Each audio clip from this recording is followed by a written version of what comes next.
রোজার নিয়ত বাংলায় করার সঠিক পদ্ধতি কি এবং ইফতারের সময় কোন দোয়া পড়তে হয়, ইফতারের পরে কোন দোয়া পড়তে হয়, খুবই সংক্ষিপ্তভাবে বিষয়গুলো আমরা জেনে নিব। প্রিয় দর্শক শ্রোতা, যখনই আমরা রোজার নিয়তের কথা বলি তখনই আমাদের মাথার মধ্যে ভেসে আসে ওই যে আমরা ছোটকালে পড়েছি নাওয়াইতু আন আসুমা গাদাম মিন শাহরি রমাদান আল মুবারাকে, এই যে একটি নিয়তের কথা আমরা পড়ে থাকি, এটা আমাদের মাথার মধ্যে চলে আসে। দেখুন, আমরা বারবার আপনাদের কাছে একটি কথা উপস্থাপন করি, একটি কথা বলে থাকি, সেটি হলো আপনি যে কোনো কাজের নিয়ত করবেন অবশ্যই সেটা আপনার মনে সংকল্প করতে হবে। মনের সংকল্পের নামই হচ্ছে নিয়ত। আপনি নামাজ পড়ছেন, রোজা রাখছেন, যাই করছেন না কেন মনে সংকল্প করলে যথেষ্ট হয়ে যাবে। এক্ষেত্রে আমাকে কোনো আরবি গদবাধা নিয়ত করতেই হবে অথবা কোনো ইংরেজি কথা বলতেই হবে, বিষয়টি এরকম নয়। তাহলে আমরা রোজার জন্য কিভাবে নিয়ত করতে পারি একটু খেয়াল করুন।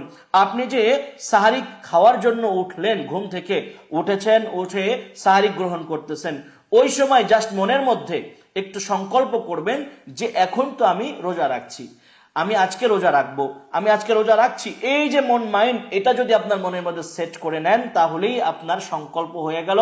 আপনাকে নতুন করে আরবি দিয়ে বা অন্য কিছু বলতে হবে না। মনে রাখতে হবে, নিয়ত করতে হবে।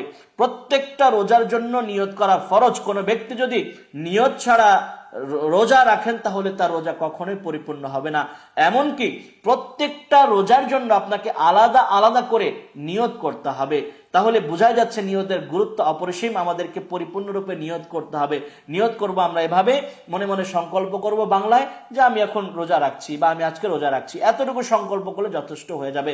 তবে হ্যাঁ, কোনো ব্যক্তি যদি আরবি বোঝেন বা অন্য কোনো ভাষাও বোঝেন, সেই ভাষাতেও তিনি নিয়ত করতে পারবেন, মনে মনে সংকল্প করতে পারবেন, তাতে কোনো সমস্যা নেই।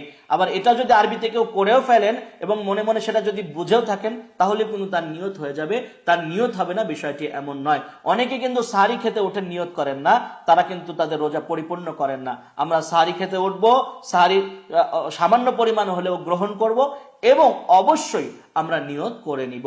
এবার আসুন আমরা জানি যে ইফতারের সময় আমরা কোন দোয়া পড়ি। আমরা ভুলে যাই ইফতার এমন একটা সময় যে সময় আমাদের দোয়া কিন্তু কবুল হয়ে থাকে। ওই সময় যখন আমরা ইফতারটা গ্রহণ করছি, হাদিসে বর্ণিত একটি দোয়া রয়েছে, ওই দোয়াটা আমরা পড়তে পারি, বিসমিল্লাহি আল্লাহুম্মা লাকা সুমতু ওয়া আলা রিজকিকা আফতারতু। আবারও বলছি, বিসমিল্লাহি আল্লাহুম্মা লাকা সুমতু ওয়া আলা রিজকিকা আফতারতু।